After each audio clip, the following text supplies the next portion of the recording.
নমস্কার, আমার এই রিঙ্কু তুলি ব্লগার চ্যানেলে সবাইকে ওয়েলকাম।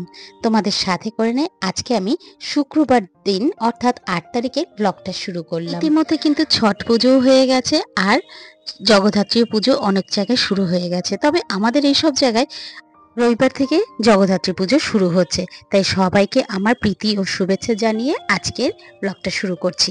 ইতিমধ্যে কিন্তু আমার গোপুসোনা উঠে পড়েছে, তাকে বাল্য সেবা দিলাম। আর দেখছো গোপুসোনা কি খিলখিল করে হাসছে।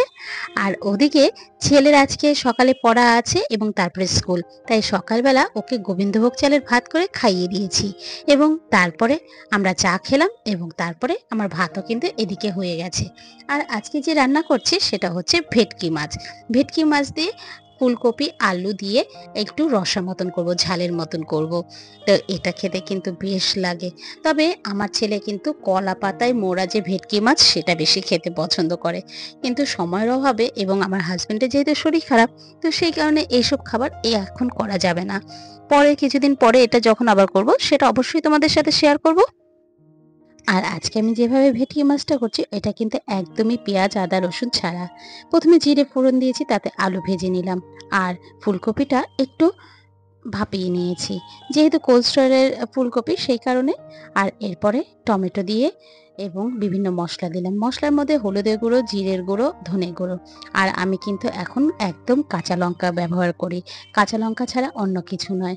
লঙ্কার গুঁড়ো একদমই রান্নায় ব্যবহার করছি না, এটা কিন্তু সবার জন্যই বেশ খাওয়া ভালো। তো সেই কারণেই এইভাবে করে আমি রান্না করছি, তাতে মশলা দিয়ে সমস্ত কিছু ভালো করে কষালাম। আর আর তারপরে পরিমাণ মতন আমি এখানে গরম জল দিয়ে দিলাম। আর তারপর জলটা যখন ফুটে উঠবে তখনই আমি এখানে মাছগুলো দেব। আর এই যে দেখছো বাটিতে, এটা কিন্তু কাঁচা লঙ্কা বাটা। একসাথে অনেকটা লঙ্কা এখন এইভাবে করে বেটে আমি ডিপ ফ্রিজে স্টোর করে রাখি। যখন প্রয়োজন হয় তখন আধ ঘন্টা ৪৫ মিনিট আগে বের করে রাখি এবং তখন এটা আমি ব্যবহার করি। এখানে যেহেতু আমি টমেটো ব্যবহার করেছি তাই কিন্তু আমার ঝোলের কালারটা এতটা সুন্দর এসছে। এখানে কিন্তু না আমি কাশ্মীরি লঙ্কা ব্যবহার করেছি, না আমি লঙ্কার গুঁড়ো, একদমই না। আসলে এগুলো খাওয়া শরীরের জন্যও খারাপ, প্লাস হার্টের জন্যও খারাপ। একজন সুস্থ মানুষকেও যদি ভালো রাখতে হয় তাহলেও কিন্তু এইভাবেই খেতে হয়। যাই হোক, এবার দেখো আমি মাছগুলো সব দিয়ে দিলাম এবং একটু নুন মিষ্টি সমস্ত কিছু একটু দেখে নামানোর আগে একটু গরম মশলা দিয়ে নামাবো। কিন্তু আমার হাজবেন্ডকে কিন্তু আমি গরম মশলাটা দেবো না, তার আগেই নামিয়ে নেব। ওদিকে শাশুড়ি মা বসেছেন ময়দা মাখতে। ছেলেকে দেব এগরোল আর আমাদের জন্য করব লুচি। এই রান্নাগুলো করব। আর এদিকে দেখো বেসিনে কতগুলো বাসন অলরেডি জমা পড়ে গেছে। ভাবলাম এই ফাঁকে শাশুড়ি মা ওই কাজটা করতে করতে আমি এদিকে বাসনগুলো কিছুটা তুলে নিই, তাহলে পরে আমার যখন এগরোলের ময়দাটা মাখবো বা বেলবো তাহলে আমার একটু সুবিধা হবে। সেই কারণে এই বেসিনটা আগে পরিষ্কার করে নিচ্ছি। আর দেখবে কাউন্টার টপটা যদি পরিষ্কার থাকে যে কোনো কাজ করতে কিন্তু বেশ ভালো লাগে এবং সেটা খুব তাড়াতাড়িও হয়ে যায়। এই দেখো না, তোমাদের সাথে কথা বলতে বলতে আমি কিন্তু অলরেডি এগ রোলের জন্য যে রুটিটা সেটা তৈরি করে নিচ্ছি। ছেলে তো সেই সকালে বেরিয়ে গেছে, কিন্তু টিফিনটা নিয়ে যাবে আমার হাজবেন্ড। ওদের আজ ছুটি আছে অফিস, তাই ও আজকে টিফিনটা দিয়ে আসবে। এই কারণে আমি একটু সুযোগ পেলাম টিফিনটাকে একটু আস্তে ধীরে করে দিতে। ও যদি এইটুকু হেল্প না করতো তাহলে কিন্তু সাত সকালে আমাকে যেভাবেই হোক ওকে কিন্তু টিফিনটা দিয়ে দিতে হতো। যেহেতু আমার হাজবেন্ড বাড়িতে আছে তাই জল আর টিফিনটা নিয়ে পরে ওর কাছে যাবে। এইভাবে করেই কিন্তু আমি আমার সংসারের প্রত্যেকটা কাজকে ব্যালেন্স করে চলছি। আজ অনেকটাই হতাশ হয়ে পড়েছি আমার এই ইউটিউব চ্যানেলটাকে নিয়ে। এদিকে ছেলেও সামনে মাধ্যমিক দেবে, খুব টেনশনে রয়েছে, সামনেই টেস্ট পরীক্ষা। এই নিয়ে আমার বাড়িতে প্রায় সময় খুব ঝামেলা হচ্ছে। সবাই বলছে ব্লগের জন্য নাকি আমি ওকে ঠিকঠাক সময় দিতে পারছি না এবং আমিও নিজে অসুস্থ হয়ে পড়ছি। সেই কারণে হয়তো আর বেশি দিন আমি ইউটিউব চ্যানেলে ভিডিও দেব না। আবারও যদি দেই, সেই আমার ছেলের মাধ্যমিকের পরে দেব। তখন আবার কোনো নতুন চ্যানেল নিয়ে চিন্তা ভাবনা করব। যদি ভালো লাগে হয়তো আসবো। আমার মনে হচ্ছে এই ইউটিউব চ্যানেলে এটাই আমার শেষ ভিডিও। মনটা খারাপ লাগছে, এই জায়গাটাকে খুব ভালোবেসে ফেলেছিলাম, ছাড়তে খুব কষ্ট হচ্ছে। কিন্তু ইউটিউব আমাকে এমনই একটা জায়গায় এসে তৈরি করে দাঁড় করিয়েছে যেখান থেকে আমি কোনো ফলাফল পাচ্ছি না। সেই কারণে আজকে আমাকে এই চরম সিদ্ধান্ত নিতে হচ্ছে। আশা করব তোমরা আমার এই সিদ্ধান্তের পাশে থাকবে, যে যেরকমই সিদ্ধান্ত হোক না কেন। তারপর মোটামুটি রান্না এবার কমপ্লিট করলাম, আরও কিছু রান্না হবে, সেগুলো আবার আমার হাজবেন্ড আর আমার শাশুড়ি মা করবেন। আর এবার আমি অফিসের জন্য পুরো রেডি হচ্ছি, রেডি হয়ে বেরিয়ে পড়বো। অফিস আছে, যেতে হবে 9:30টার মধ্যে। আর তোমরা অনেকেই জানো আমি একটা এনজিও সেক্টরে চাকরি করি, সেখানে টাইমটা মেনটেন করা একান্তই জরুরি। ব্যাস আমার এই হচ্ছে রেডি, রেডি হয়ে বেরিয়ে পড়লাম। চলো, যেতে যেতে আবারও বলবো, তুমি যদি আমার চ্যানেলের নতুন বন্ধু হয়ে থাকো অবশ্যই কিন্তু একটা কমেন্ট করব, আর সাবস্ক্রাইব যদি তোমাদের ভালো লাগে করো, সেটাকে নিয়ে জোর করে করতে বলবো না। আর অলরেডি যদি তুমি করে আছো তাহলে তোমাকে অসংখ্য ধন্যবাদ। আর তোমরা আমাকে একটা কমেন্ট করে জানিও তোমরা কি আমার আর ভিডিও দেখতে চাও কি চাও না। আমি কমিউনিটি পোস্ট দেব, তাতে তোমরা যদি দেখতে চাও তাহলে আমি সপ্তাহে একটা হলেও ভিডিও দেওয়ার চেষ্টা করব। সবটাই তোমাদের উপর ডিপেন্ড করছে। আর এই দেখো এখানে চচ্চড়ির সবজি কাটা হয়েছে, এদিকে উচ্ছে ভাজার সবজি কাটা হয়েছে। এই দুটো আইটেম বাকি রইল, এটা পরে করা হবে। আর ওদিকে একটু পেঁয়াজও কাটা হয়েছে, মানে পেঁয়াজ দিয়ে পেঁয়াজের ডালা হবে। আর তারপরে শাশুড়ি মা এবং হাজবেন্ডকে সমস্ত কিছু বুঝিয়ে দিয়ে বেরিয়ে পড়লাম। বোঝাতে বলতে নীল কখন আসবে, কখন কোন জায়গায় পড়া আছে, সেটা একটু ডিটেলসে বলে গেলাম।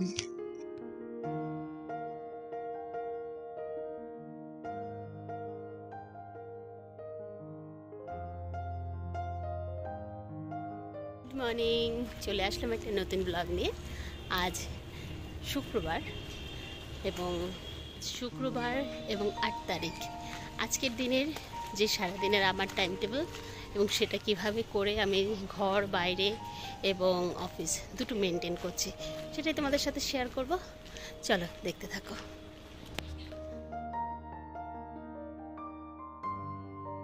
অফিস থেকে চলে আসলাম, এই যে, আর নীল পড়তে বসেছে।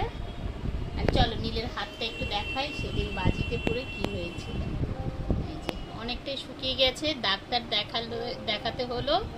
ডাক্তার দেখানোর পর তারপর হাতটা ঠিক হলো।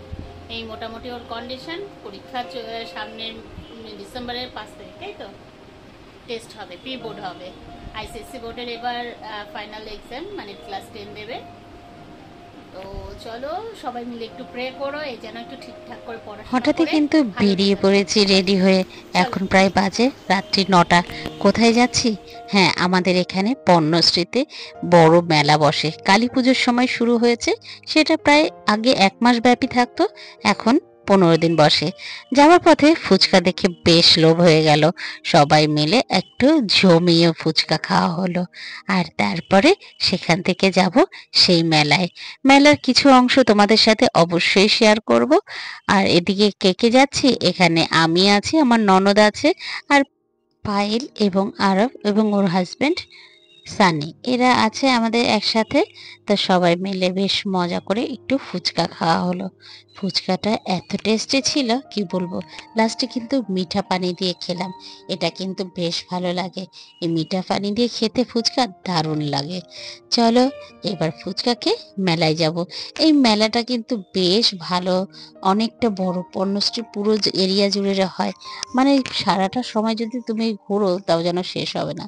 যাই হোক, মজা হাসির ছলে আমরা পৌঁছে গেলাম সেই মেলায়। এখানে হরেক রকমের জিনিস, যেমন এখানে 10 টাকা থেকে শুরু করে 15 টাকা, 30 টাকা সব রকমের আছে।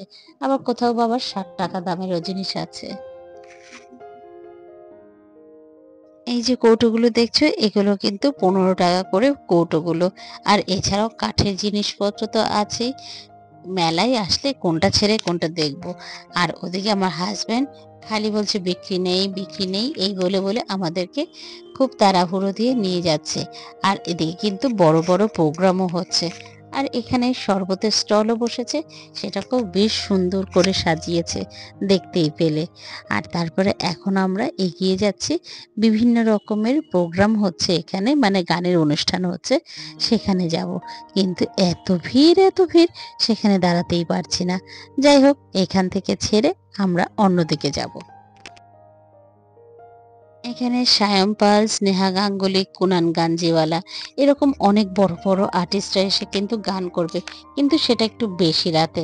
কিন্তু এতক্ষণ তো আমরা থাকবো না, তাই কোনো মতে একটু শুনে চলে যাচ্ছি। গানগুলো তোমাদেরকে শোনালে শোনাতে পারতাম, কিন্তু বাট এখানে শোনানো যাবে না, তাহলে কপিরাইট স্ট্রাইক খেয়ে যাব। তো সেই কারণে তোমাদেরকে আর শোনালাম না। আর দেখো ঘর সাজানোর জিনিসগুলো যে কি অপূর্ব লাগছে, কিন্তু এগুলো এনে না আমি বেশি দিন ভালো রাখতে পারি না। কিছুদিন পর দেই না দেখি কি এর উপর বেশ ধুলো হয়ে যায়, এবং তারপরে যেন সেগুলো জল দিয়ে ধুলেও পরিষ্কার হতে চায় না। সেই কারণে ওই দেখেই মন ভরলাম, কিছু আর কিনলাম না। আর আমরা মেয়েরাও কিন্তু কম যাই না, প্রত্যেকটা জিনিস আমাদের দেখতে ভালো লাগে। এই যে জিনিসটা হাত দিল, এটা কিন্তু টিপট, মানে ওর মধ্যে চা পাতা দিয়ে দিলেই, দুধের মধ্যে দিয়ে দিলে দুধটা কিন্তু পুরোটা ছাকতে হবে না। আর এই যে এটা দেখছো, এটাও কিন্তু আমার বেশ পছন্দ হয়েছে, কিন্তু এর দাম 160 টাকা চাইছে। সেই কারণে আর এটা দেখলাম না, রেখে দিলাম। এরকম করে কিন্তু আমরা অনেক জিনিস ঘুরে ঘুরে দেখলাম, যেটা খুব ভালো লাগছিল। আর আগে আগে তো এই পাঁপড়ের দোকান থেকে যে কত পাঁপড় কিনতাম তার কোনো ঠিক নেই। এই দেখো এখানে কিন্তু বিভিন্ন ক্রকারির আইটেম, শাড়ি, কাপড়, ইভেন বালিশের কভার সমস্ত কিছুই বিক্রি হচ্ছে। বেশ কিন্তু সুন্দর লাগছে। আর মেলা থেকে কাপ, এইগুলো কিন্তু বেশ ভালো লাগে। কিন্তু এর আগে আমি একবার কাপ কিনেছিলাম, এই কাপগুলো গরম চা দেওয়ার সাথে সাথেই যেন খুলে পড়ে যাচ্ছে। সেই কারণে এবার আর এই সাদা কাচের দিকে তাকালাম না।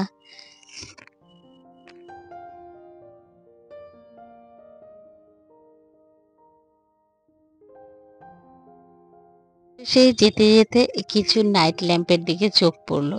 এই নাইট ল্যাম্পগুলো কিন্তু দুর্দান্ত লাগছিল, একটার থেকে একটা সুন্দর। কোনটা থেকে কোনটা নেব বুঝতে পারছি না, অবশেষে কিন্তু একটা এখান থেকে কিনেছি। পরেটা সেটা তোমাদের সাথে শেয়ার করব। আর এরপরে এখানে চলে এসেছে বিভিন্ন রকমের, এখানে পার্কের যেমন বাচ্চাদের সিসো আছে, রাউন্ড অ্যান্ড রাউন্ড আছে, এবং বড়দের ময়ূরপঙ্খী সমস্ত কিছু আছে। তো আমার ছেলে আর ওই যে পাশের বাড়ির যে সানি, ওরা মিলে কিছুতে চড়বে। আমার ইচ্ছে ছিল, কিন্তু যেহেতু অনেকটা রাত হয়ে গেছে, তাই ওদের সাথে আমি আর নাক গলালাম না, ওরাই এটাকে চড়ে বেড়ালো।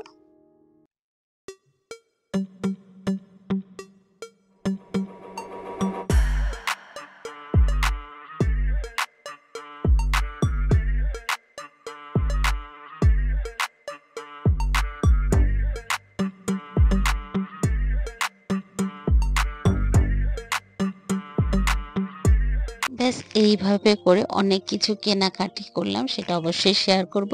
তারপর এসে তাড়াহুড়ো করে খেলাম। আমরা যখন বাড়ি ফিরলাম প্রায় বাজে 11:30। তারপরে আর দেরি নেই, কোনো মতে সবাই মিলে খাওয়া দাওয়া করে, এবং পরের দিন শনিবার অফিস আছে আমার, তো সেই কারণে রান্নাঘরও পরিষ্কার করে নিলাম। যেহেতু শনিবারে নিরামিষ খাই, আমার গ্যাসের ওভেন থেকে শুরু করে সমস্ত কিছু পরিষ্কার করে রাখতে হয়, তাই সমস্ত কিছু পরিষ্কার করে তারপরে আমি একটু বসবো।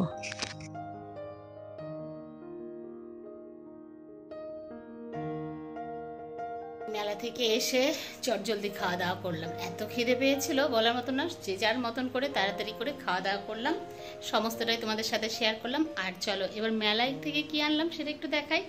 বেশি কিছু কিনি না, যাই কিনতে চাইলি বলে সব আছে বাড়িতে, এই বলে বলে নিয়ে এসছে। যাই হোক, এই যে দেখতে পাচ্ছ, দাঁড়াও ব্যাক ক্যামেরায় দেখাই। এটা কি বলো তো, পাউচ বাথরুমের জন্য, খুব নাকি সফট, কোনোই অসুবিধা হবে না।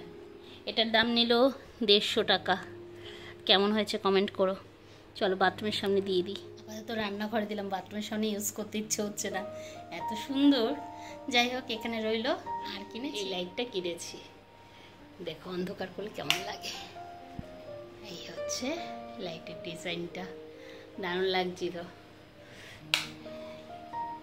লাইট জ্বালিয়ে দেখিয়ে দিলাম, আর লাইট অফ করে দেখাই। দেখতে এরকম, কাছ থেকে দেখালাম। এটা বেশি দাম নেয়নি, এটা নিয়েছে 50 টাকা। বেশ সুন্দর হয়েছে। এই যে চলো এখানেই ভিডিওটা শেষ করি।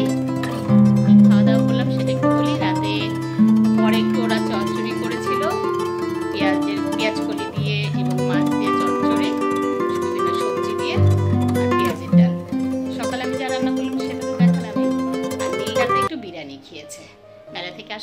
বিরিয়ানি নিয়ে এসেছিল, সেটাই খেলো। চলো আজকের ভিডিওটা এখানেই শেষ করলাম। কেমন লাগলো অবশ্যই কিন্তু কমেন্টের মাধ্যমে জানিও। Good night.